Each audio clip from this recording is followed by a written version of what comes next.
নমস্কার, নিউজ ভ্যানগার্ডের পর্দায় সবাইকে স্বাগত জানাই। বর্তমানে দেখে নেব এখনকার গুরুত্বপূর্ণ খবর। প্রথমেই নজর রাখবো সংসদের দিকে। সেখানে এসআইআর ইস্যুতে উত্তাল হয়ে উঠেছে সংসদ। বিরোধীরা বিক্ষোভ দেখাচ্ছে বিজেপি সরকারের বিরুদ্ধে। তৃণমূলের তরফ থেকে প্রচার করা হয়েছে একটি নয়া পোস্টার, যে পোস্টারে তৃণমূল কমিশনের বিরুদ্ধে অভিযোগ দাঁড়িয়েছে এবং এসআইআর নিয়ে ফের সংসদে আলোচনার দাবি তুলেছে। তৃণমূলের দাবিকে সমর্থন করেছে ইন্ডি জোটের শরিক দলগুলো। কংগ্রেসও এগিয়ে এসছে সংসদে এবং বিক্ষোভ দেখাচ্ছে। আমরা দেখে নেব সেই চিত্র।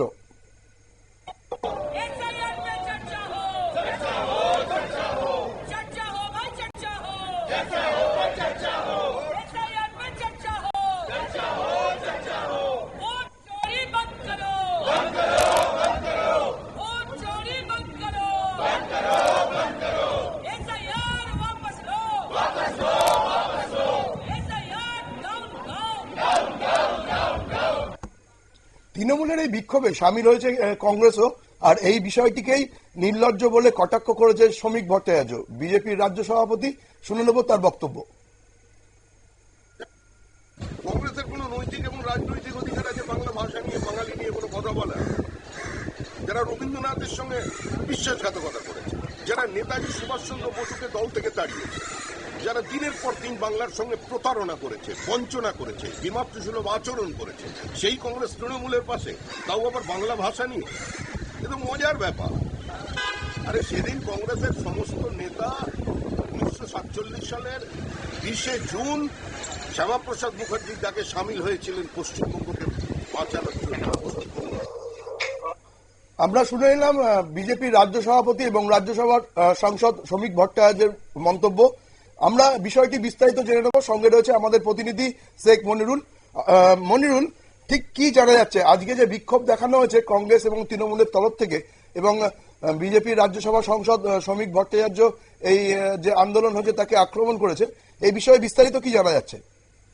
দেখো, একবারই তৃণমূল কংগ্রেস যখন কমিশনের বিরুদ্ধে আজকে নতুন পোস্টার লঞ্চ করলো সংসদে, এবং সংসদের যে দ্বিতীয় দফার অধিবেশন, সেই দ্বিতীয় দফার অধিবেশন ও কার্যত একযোগে বিরোধীরা বয়কট করলো, এবং সেই ক্ষেত্রে তৃণমূল কংগ্রেসের পোস্টার, নতুন পোস্টার, সেই পোস্টারকে কিন্তু সমর্থন করলো কংগ্রেস সহ বিরোধী দলগুলি, বিজেপির বিরোধী দলগুলি। এবং তৃণমূলের এই যে তৃণমূলের যে সেকেন্ড টাইম যে তৃণমূলের এই ধর্ণা, সেই ধর্ণাতে কংগ্রেস সহ অন্যান্য বিরোধী দলগুলি কিন্তু অংশগ্রহণ করেছে।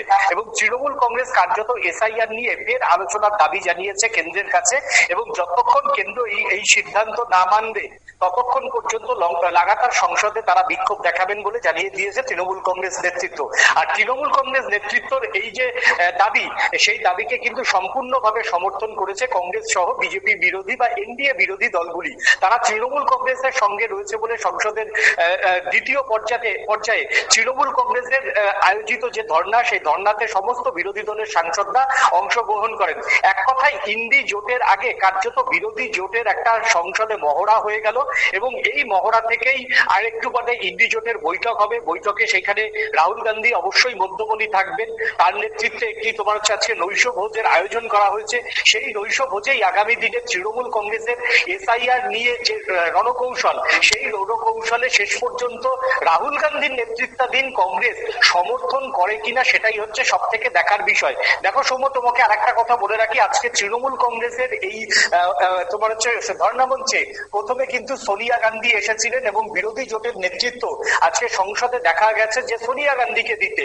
সেই জায়গা থেকে সোনিয়া গান্ধীকে যেভাবে বিরোধী দলের সমস্ত সাংসদরা সম্মান দিলেন এবং তাকে বিরোধী দলের যে মুখ করলেন সংসদে, সেটা আজকে ইন্ডি জোটের বৈঠকে সেই আতিথেয়তা বা সেই সম্মান রাহুল গান্ধী এখন পায় কিনা এই শরিক দলগুলি থেকে, সেটাই এখন লাখ টাকার প্রশ্ন। এবং দিল্লির যারা রাজনৈতিক মহল এবং সাংবাদিকরা এই রাহুল গান্ধীর নেতৃত্বেই শেষ পর্যন্ত আজকে বিরোধী দলের যারা নেতৃত্ব, তারা রাহুল গান্ধীর নেতৃত্ব মানে কিনা বা রাহুল গান্ধীকে এই বৈঠকের মধ্যমণি করে কিনা, সেই দিকেই কিন্তু তাকিয়ে থাকবে দেশের রাজনৈতিক মহলের একাংশ, এবং অবশ্যই গোটা দেশের সাংবাদিক মহলও কিন্তু এই দৃশ্যটার দিকেই আরেকটু বাদেই তাকিয়ে থাকবে।